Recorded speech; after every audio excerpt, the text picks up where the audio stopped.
Baiklah, bismillahirrahmanirrahim. Assalamualaikum warahmatullahi wabarakatuh.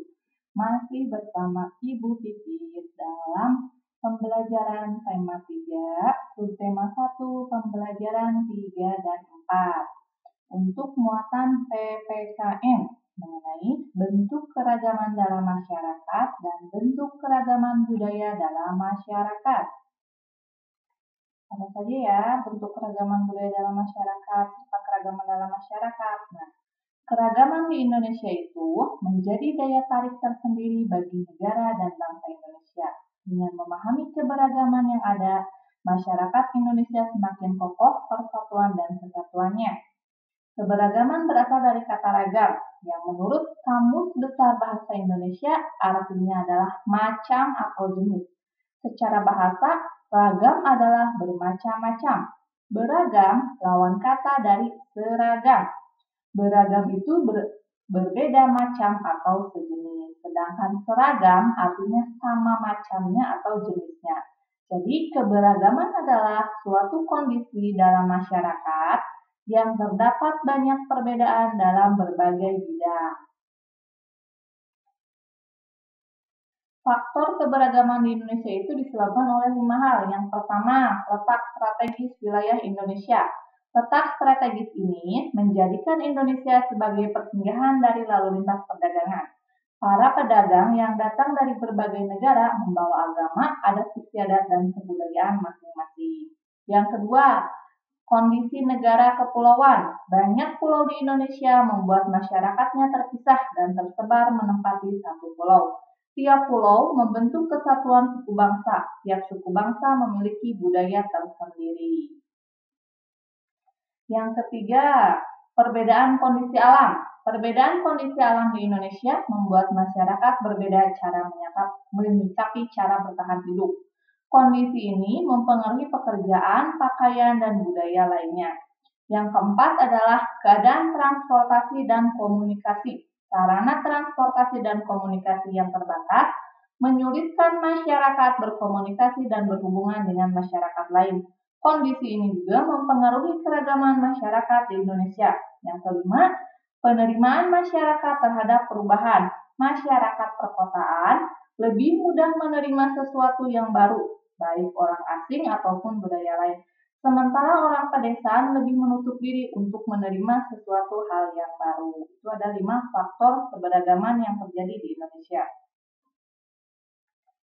Selanjutnya, berikut ada bentuk keberagaman di Indonesia itu apa saja? Ada keberagaman suku bangsa. Banyak suku bangsa yang mendiami dan tersebar di wilayah Indonesia dibandingkan dengan negara lain. Jumlah suku bangsa di Indonesia merupakan yang terbesar di dunia. Bahkan dalam satu provinsi pun memiliki keberagaman suku bangsa. Namun semua suku bangsa dapat hidup berdampingan. 2. Keberagaman bahasa. Indonesia menempati posisi kedua terbanyak jumlah bahasa di dunia. Posisi pertama adalah Papua Nugini yang memiliki 840 bahasa. Indonesia mempunyai 710 bahasa menurut statistik Anthropology of the World. Kemudian yang ketiga adalah keragaman agama. Ada 6 agama yang diakui di negara Indonesia. Ada Islam, Kristen, Hindu, Buddha, dan Konghucu. Setiap warga negara dijamin haknya untuk meyakini kepercayaan dan memeluk suatu agama yang diakui negara. Pemerintah wajib melindungi kebebasan dan toleransi kehidupan beragama. Yang keempat, keragaman budaya. Keragaman budaya di Indonesia itu meliputi keragaman rumah adat, pakaian adat, tarian daerah, alat musik, makanan, dan kesenian lainnya. Indonesia mempunyai keragaman rumah adat di setiap daerah, antara lain karena Indonesia mempunyai keragaman suku bangsa. Begitu juga dengan rumah adat, pakaian adat, dan budaya yang lain dikarenakan suku bangsa yang berbeda. Kemudian 5, keragaman ekonomi. Perbedaan kondisi alam mempengaruhi aktivitas ekonomi masyarakat setempat.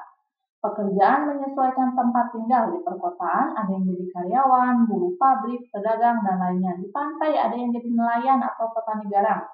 Kegiatan ekonomi dapat kita bedakan berdasarkan geografisnya seperti di bidang kehutanan, pertanian, perikanan, peternakan, pertambangan, industri, dan perdagangan. Kemudian manfaat dari keberagaman sosial budaya itu apa? Pertama, menambah kekayaan bangsa Indonesia. Kedua, mempererat persatuan dan kesatuan bangsa. Ketiga, menambah wawasan masyarakat Indonesia satu sama lain dan menambah wawasan masyarakat luar tentang budaya Indonesia. Yang keempat, menjadi daya tarik wisatawan baik masyarakat Indonesia sendiri ataupun turis asing. Selanjutnya, kalau keberagaman budaya di Indonesia itu yang menjadi ciri khas daerah masing-masing itu apa saja? Tadi kan sudah ada ya. Pertama, rumah adat, kemudian upacara adat, pakaian adat, yang ketiga. Yang keempat, tarian adat. Yang kelima, alat musik dan lagu tradisional. Yang keenam, senjata tradisional. Dan yang ketujuh adalah makanan khas. Demikian yang bisa Ibu sampaikan untuk keberagaman budaya masyarakat Indonesia. Semoga bermanfaat dan bisa kalian pahami. Wabillahi taufiq wal hidayah. Wassalamualaikum warahmatullahi wabarakatuh.